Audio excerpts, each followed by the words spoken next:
We're driving a 2023 Subaru Ascent. It is a 3-row family SUV. Coming up, we're going to share a newly standard feature that we love and how it could be better. Let's begin with interior. How do you like the look of the interior? I like a little bit more flair, but it is super practical. Like there's this huge shelf. There's an enormous door pocket. Is it a sauce pocket? I think it's too big to be a sauce pocket. You know what that is? That is an integrated branding pocket. It is now. Wow, we're good. Right now, By good, you mean creepy. Creepy, yes. Somebody in the comments like, they clearly planned that. Moving on, this center console is big enough to fit a whole person. Not a big purse, but a purse. Down here, there's a good phone spot, which is adjacent to the power ports. And if you look at the literature, 19 cup holders. Some of that cup and bottle storage finds itself in the doors. The vertical height isn't ample enough to accommodate most of our beverages. Fortunately, there are cup holders here with infinite height. Over here on the left side, there's also another little shelf. More integrated branding opportunities. We are driving the fanciest touring trim, which explains the brown leather we've got here. There is stitching, which makes it look a little bit nicer. On the door trim here and kind of here in the middle, there is wood.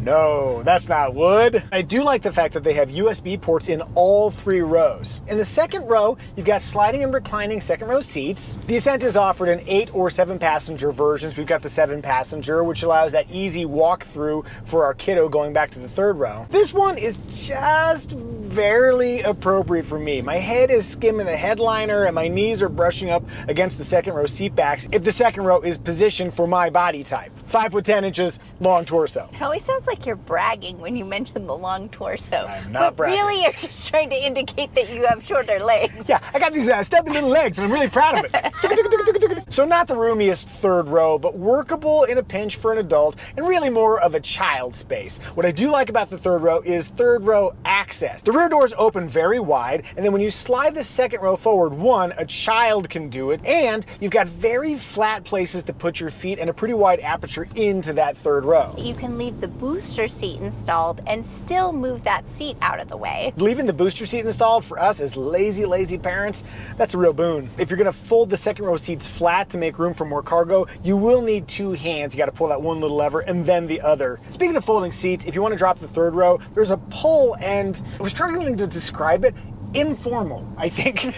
Is this the one? I guess this is the one. Pull the one strap that's on top and that'll flip it forward. It has to go past a certain point, so you gotta reach in. And then if you wanna pull the seat back up, there's another strap. It'll latch in kind of a forward position, and then you can reposition the seat back angle. Now for ours, we've got the optional power lift gate. And then if you open that up and you get into the cargo area, there are 17.8 cubic feet, which is fine, but not the biggest in category. The Kia Telluride or the Toyota Grand Highlander that we drove recently both had more space behind the 3rd row. And if you're curious what you thought about that Grand Highlander, you can click right up here. I do like that there's an underfloor storage area where you can hide the cargo cover. Kiddo, how do you find climbing in and out of this Subaru Ascent? All I have to say is I think it's easy.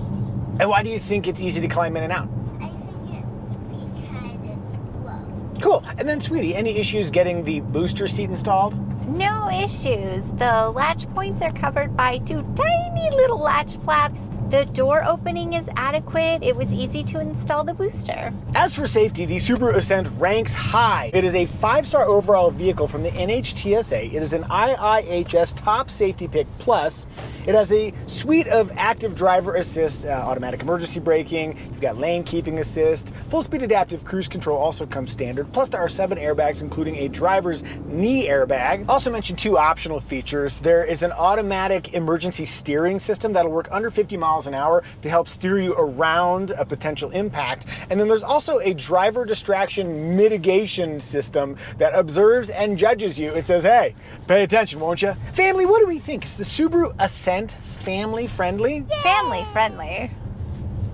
Kiddo, oftentimes you also say family friendly. Would you like this? Family friendly. Very good. Family friendly. Rear window test. All the way down. Woo! Yeah! Armrest test. Driving in a comfortable 8 and 4, neither of my arms can really access the armrest. Good squish factor inboard. We got that stitching right there on the edge, but it's not too abrasive. Same thing on the outboard squish. Because of reach issues, I'm gonna go 70% outboard and 75% inboard. Hey, would you like to see more videos like this where we review cars as a family plus the occasional helicopter adventure? If you would, feel free to subscribe. And if you're feeling really eager, you can also join our channel with the join button. If you'd like to join or subscribe, we certainly appreciate that. Moving onward to style. The Subaru Ascent has been refreshed for 2023. New front fascia, they've redone the headlights, there's a new grille, which is bigger, I think. The rear fascia has been updated and their new tail lights. This is one of those vehicles that looks smaller than it actually is. It doesn't necessarily look like a 3-row SUV. Another thing I appreciated about the style was the trim on the lower front and rear. It has some texture to it, which I think helps it look a little more rugged. Can't head to the trail without some textured black plastic. From a design perspective, I wouldn't say that the Subaru Ascent is deeply attractive, but it does look like a Subaru. Well, that's what we think of the style, but what do you think? Do you like the look of the Subaru Ascent? If so, if no, tell us in the comment section. In motion. Driving the Subaru Ascent around, I find ride quality to be generally good. I do feel like there's a little bit more interior noise than other mid-sized 3-row SUVs we've driven in the not too distant past. It has a fairly quick steering ratio, so there is a slight sense of agility. I think that speedy steering really comes into play like during parking lot maneuvers, but it doesn't necessarily contribute to fun, and I think it's because there's another feature of the steering, which is this kind of like squishy, vague, on-center feel. Especially for long distance driving, one feature I like in steering is it to feel really locked in on center, and this doesn't really have that. When putting together the outline for today's video, I described the steering as vague and squishy, like a blowfish trying to sell you a timeshare. Good one. Hey! The other aspect of the Subaru Ascent worth talking about is the powertrain. I'm going to floor it right now, and well, once it comes in, it feels strong, but it took a while after I floored it for that power to come in. So I think the engine makes good power, but that leads to the controversial point, the continuously variable transmission that it's paired with. It is such a trope among car reviewers to hate continuously variable transmissions because they do what I just did, which is driving and then for no reason absolutely flooring it. If you're a normal driver, none of this will matter. You'll just drive around. I'm like, I don't know, it's fine. What's a continuously variable transmission? It's just doing its job. If you review cars for a living, you may notice that at steady state acceleration, there's a slight surging quality to it as it's changing through ratios. Basically, if I put my foot in a specific position, I would like steady pull. It's a nuanced thing, but I notice it. Another behavior of the continuously variable transmission I found when we were doing car-to-car driving, where I'm trying to stay close to camera car, it was kind of hard to stay in the right position. One thing that could help is the paddle shifters here. So you've got 8 ratios, so you can keep the revs up rather than letting the CVT decide. Lastly, this is not going to be a serious off-roader. It really is more made for like dirt trails, getting you to the trail, that kind of thing. But it does have 8.7 inches of ground clearance, which should be adequate for making your way through snow, like if we have a pier before it's been plowed, that kind of thing. We also have X mode to work through, so you can put it into a dedicated snow/dirt or deep snow and mud mode. So for light lifestyle adventuring, the Ascent should work. All right, that's what I think. What does Sweetie think? Evie's at the wheel. I want to see how this thing feels floored from a stop. Okie dokie. Whee! There was a slight delay, but I'll be honest, I've been driving this around all week and I didn't really notice it until I heard you going on about the delay. So as long as you're not driving with me in the passenger seat explaining the nuances of powertrain delivery, then it'll be great, right? I think so. This thing gave me a lot of confidence when pulling out not in front of traffic. Been driving through that apple orchard and then I jumped the old river in it. The amount of power is great for me. Earlier you mentioned that the Ascent looks smaller than its actual size. Does it drive smaller? I think so. I didn't feel that intimidation that I sometimes feel in a 3-row SUV. I had talked about the steering ratio. Are you getting some of that? Yes, I liked steering this car, but I did not like the times where I had to hold it on center. I don't normally notice the subtleties that you notice, but even I don't like how squishy this is in the middle. Well, thank heaven we live in a mountain community where there are virtually no straight roads. Hooray! Last question, how about visibility? Visibility is great all around, and I really appreciate how low those third row headrests tuck down. So despite that on-center vagueness from the steering, it sounds like you're feeling pretty comfortable driving the Subaru Ascent. I am comfortable driving the Ascent. Excellent, Sweetie's comfortable. I'm getting back in the driver's seat. In total, if you get paid to review cars, you may notice some nuances of the continuously variable transmission. If you are just a normal driver, then it's just an SUV. Onward to emotion factor. Let's very quickly talk about today's sponsor, Flying Eyes Sunglasses, but I am a lazy brand ambassador, so I'm gonna let my kid do it. Kiddo, tell me, what's your one favorite feature of Flying Eyes eyewear? My favorite feature is probably they can be such cool colors like the lens. Oh my gosh, that is a really good observation. You can get your Flying Eyes in a variety of lens choices and a variety of frame choices. If you're curious why we wear them in the helicopter and in our daily lives, and how aviation grade eyewear might make your life a little more comfortable, click the link in the description below. There are a zillion choices waiting just for you. And if you use the promo code Micah, you can save 10% on Flying Eyes. Thanks for doing my work, kiddo. You're welcome. You're lazy. You're not wrong. This looks like the kind of vehicle you could go on light adventures in. That's giving it some emotion for me. I've been thinking a lot about the Subaru brand essence, and to me, it's that I interact with nature, but I do not dominate nature. And that dominating nature is a big part of where SUVs are going. Everything's getting a little bit more rugged. Like, we're gonna go out and we're gonna like pound some dirt. We're gonna go bash some rocks, that kind of thing. What? Nothing? Great.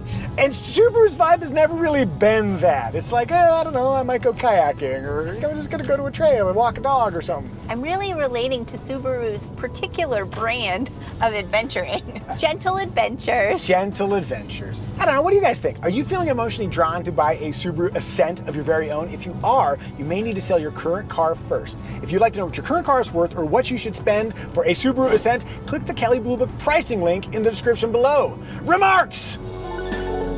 In the beginning of the video, we teased that there was a feature that we love is now standard in the Subaru Ascent, but also how we could make it better. That feature, the 11.6-inch infotainment display, standard on every Subaru Ascent. And I love that they're giving everybody the big screen rather than like, oh, you're getting the base trim. Well, then you get like a postage stamp worth of digital information over here. But I also think that the execution of the display could be a little bit better. There's a tiled approach here, and I'm really getting used to that like sub-menu approach that we found in Toyota. I think that's really easy to navigate. And then I also found a little bit of lagginess, intermittent, but something worth noticing. I don't know, Sweetie, how was your experience with this? Your vision is much better than mine, so I think you like the Toyota setup better. For me, the icons here are huge and colorful, and it made it very easy to choose things out of the corner of my eye. So I appreciated the setup of this. They also included these physical buttons, so if you just need to quickly adjust the temperature,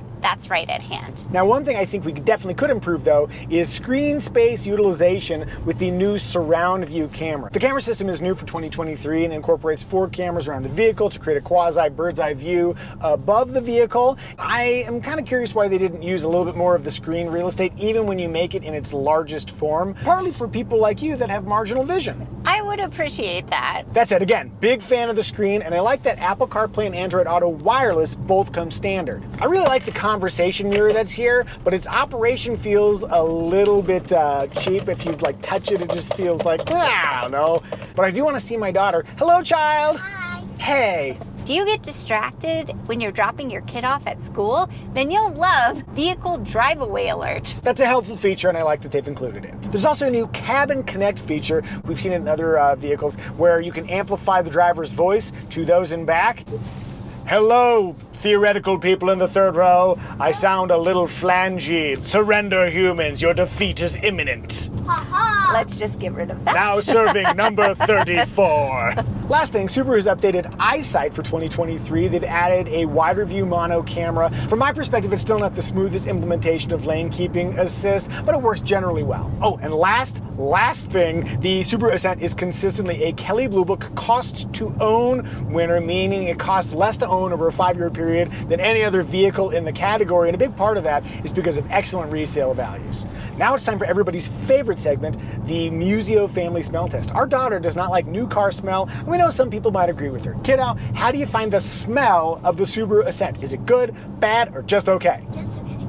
And that was the Muzio family smell test. All right, let's talk about engine choices. There's one engine, a 2.4-liter turbocharged, horizontally opposed 4-cylinder. Fuel economy goes down slightly when you get the 20-inch wheels. If you want to tow, it maxes out at 5,000 pounds. Sweetie, Yeah. can I give you a trim recommendation? Sure. Our trim recommendation is which trim will give you the essential features you would regret not getting, but at the lowest possible price. For our trim recommendation, we're going to go one level up from the base trim to the premium trim. When you go to that premium, it opens up the ability to add a $1,460 convenience package that adds keyless access, a feature I will not live without, plus a power liftgate and a couple of other niceties. All of that is in addition to the base equipment like 3-zone climate control, that 11.6-inch screen we talked about earlier, and all the essentials you need in a family SUV. Total price, $37,955, a reasonable sum among modern 3-row midsize SUVs. For 2024, the Subaru Ascent carries over unchanged except for a modest $300 bump across the board. Oh, and there's still no hybrid version offered. For competitors, we've got the Kia Telluride, Ford Explorer, Honda Pilot, and the Toyota Grand Highlander, which is all new for 2024. It is pricier, but it's also a Toyota. Did we miss any remarks? If so, tell us in the comment section. Synopsis! In thinking about the essence of the Subaru Ascent, there are arguably better ways to do the job, but if you love the brand, there's only one choice. To me, the Subaru Ascent is the Doc Martin footwear of mid-sized 3-row SUVs. Family, I think we've done a good job reviewing the Subaru Ascent. May I have a 5 and a 5, and you can get your high five. Bam!